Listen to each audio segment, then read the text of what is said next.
For many years now, both the Department of Homeland Security and the FBI have said that the number one threat to our way of life here in the United States is, in fact, violent, homegrown right-wing extremists. And because of that, the Department of Homeland Security has finally decided to take this threat seriously. Now, it's not all their fault.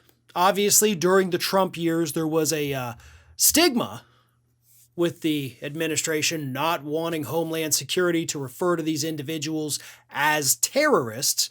But now that Trump is gone, the agency finally feels that they're in a position, and based on the events of January 6th, the need has arisen for them to finally do something about right-wing extremism here in the United States. Unfortunately, what they're going to be doing is monitoring social media. Now, the agency swears they're not targeting specific individuals.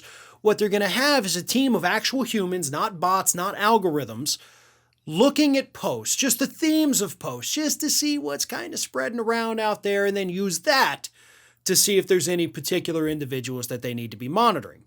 Now, the DHS says they've already been in contact with law enforcement agencies and social media outlets, including Facebook and Twitter, who are apparently going to cooperate with this measure. Now, they do not have to have a warrant to go through and search your social media profile. Everything you post on social media is, in fact, public.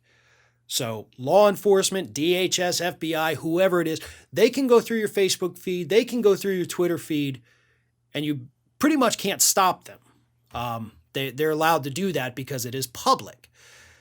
The question is, does that make it okay? And this is kind of one of those times where we have to understand that, yes, there is a very real threat from these individuals. We saw it materialize on January 6th. The threats were posted on Facebook and Twitter and Parler, of course. They planned it. They stated their goals. They said some really horrible things, and individuals were arrested both before and after the event based on what they posted on social media. So it can, in fact, be a valuable tool. But do we want DHS trolling through all of our social media outlets, looking for any kind of post that may indicate, hey, this person's anti-government? Oh, look, he said something bad about this person. Do we need to go investigate him? Do we need to go send people to their home and knock on their doors and sit them down for an interrogation? Where do we draw the line is the question. Because to me, this kind of sounds like one of those slippery slope issues. Much like the Patriot Act, right? Hey, we got to fight terrorism, but what if terrorists are here in the United States? Oh, I know. Let's start just randomly listening in to people's phone calls. Let's get a hold of their emails and do all this without warrants, and we'll see what happens. We all know how that ended. And in fact, it didn't end. Our right to privacy was violated. Our civil liberties were violated. And unfortunately, I see the same thing kind of happening with this. It always starts out with good intentions. Then come the violations of our civil liberties. Then comes that slippery slope. Well, we're not targeting individuals, but this person is posting a lot. We don't really like that. Let's look into them a little more. Maybe put a detail on them.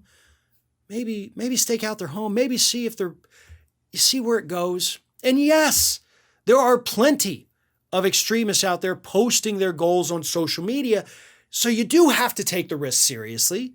You do have to have some kind of mechanism in place. But what they need is a reporting mechanism. Basically people to be able to say, listen, I came across this on social media.